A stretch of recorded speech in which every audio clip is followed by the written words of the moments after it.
Iran ने ballistic missile से Israel पर एक बार फिर से बड़े हमले को अंजाम दिया। ईरान ने तेल अवीव को टारगेट पर लिया है। तो ये बड़ी खबर, और ये देखिए हमला कितना बड़ा था, भीषण था। आप देख पा रहे हैं कैसे एक बड़ा आग का जो गोला है वो बनता हुआ नजर आ रहा है। मनीष भाई इस वक्त हमारे साथ वॉर जोन से ही, तेल अवीव से ही, जहां पर हमला हुआ उसी तेल अवीव से जुड़े हुए हैं।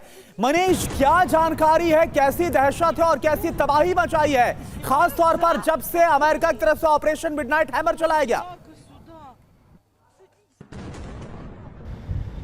बिल्कुल, देखिए, अमेरिका के ऑपरेशन के बाद से इस जंग का विस्तार हो चुका है, ये और अधिक भयावह हो चुका है। कल ईरान की तरफ से 40 मिसाइलों का इस्तेमाल किया गया। आज भी रात के 3 बजे थे जब हम लोग गहरी नींद में थे कि अचानक ईरान के मिसाइल से हमले हुए और फिर हम सब सुरक्षित बंकर की तरफ भागे। और यही हाल केवल हमारा नहीं है, बल्कि इजराइल में कमोबेश करीब 1 करोड़ लोग इसी हालत में हैं।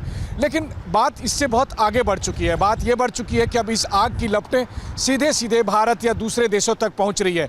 देखिए, जैसे ईरान के पास मिसाइल है, उसी तरह से ईरान के पास एक और हथियार है जिसका जिक्र आप लोग कर रहे थे, और वो है हॉर्मुज की खाड़ी, जो कि फारस की खाड़ी और अरब सागर को जोड़ती है। मध्य पूर्व से जो दुनिया के तमाम देशों को तेल जाता है वो उसी को होकर जाता है। और यहाँ पर अम्मान और ईरान दोनों इस खाड़ी को कंट्रोल करते हैं। तो अब ईरान का कहना है कि हम अपनी तरफ से किसी भी जहाज़ को नहीं गुजरने देंगे। जानते हैं इसका परिणाम क्या होगा? इसका परिणाम यह होगा कि तेल की कीमतें 3 गुना कम से कम बढ़ जाएगी। $200 पर बैरल के हिसाब से तेल की कीमतें जा सकती है। अब्बास साहब बिल्कुल सही कह रहे थे कि किसको फ़ायदा होगा? अमेरिका की सारी तेल कंपनियां हैं, उनके जहाज़ हैं, उनकी इंश्योरेंस कंपनियां हैं, और फिर तेल अगर खरीदना होगा यूरोप के देशों को या बाकी मुल्कों को तो वो रूस से, अमेरिका से खरीदेंगे। और एक बार जब मिडिल ईस्ट से ये सप्लाई डिस्टर्ब होगा तो फिर मनमाने तेल उत्पादक कंपनियों की मनमानी चलेगी। तो अब ये लड़ाई केवल ईरान और इजराइल तक नहीं है, इसकी आग की लपटें दुनिया भर में पहुंचने वाली है। क्या कारण है, नहीं कारण है, कौन सही है, कौन गलत है, इन सब के बीच युद्ध क्षेत्र से रहकर मैं आपको कह सकता हूं कि यहाँ भी लोग चाहते हैं कि शांति हो, लेकिन इनकी अपनी दलीलें हैं। इनको लगता है कि ईरान में जब तक सत्ता नहीं बदलेगी तब तक इजराइल सुरक्षित नहीं होगा। लेकिन अगर ईरान में सत्ता बदल जाती है तो फिर क्या होगा, ये अभी फिलहाल किसी को नहीं पता, क्योंकि अभी ईरान एक स्टेबल कंट्री है।